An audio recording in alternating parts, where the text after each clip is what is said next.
Bureau des réclamations du changement d'heure, j'écoute. Bonjour, ici le couvre-feu. Je vous appelle parce que je suis complètement perdu là. Du coup, on enlève une heure ou on retire une heure? Parce que moi, j'ai du feu à couvrir là. Alors, je vous explique, c'est très simple, hein. Vous allez perdre une heure, donc gagner une heure, et au final, vous aurez une heure de moins, donc une heure de plus. Ok, donc je viens à 20 heures, c'est ça? Ah non, non, non, vous venez à 21 heures, mais en vrai, il sera 20 heures. Hein?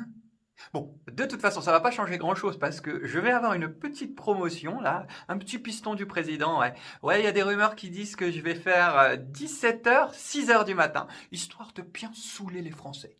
Au moins, ils pourront faire des goûters et des booms. Lol. Mais ça va servir à quelque chose tout ça? Franchement, à rien du tout. Ça reste entre nous, hein, mais depuis que les Français ont le couvre-feu, il y a encore plus de cas de Covid. Ouais. Alors, soit le corona est très malin, ce que je doute, soit l'État cherche à bien faire peur aux Français, histoire de continuer à leur faire passer des lois en douce. Ah oui, mais ça, c'est... Comme d'habitude. Même si j'imagine que 30 000 cas, ce ne sont pas 30 000 cas graves. En fait, je vais être tout à fait honnête avec vous. Nous, ça fait 3 jours qu'on fait travailler nos équipes sur ces chiffres parce qu'on est très, très, très surpris de ces chiffres. On a une espèce d'explosion du nombre de cas et c'est très, très difficile à expliquer. C'est pas mis en corrélation avec le nombre de nouvelles visites aux urgences.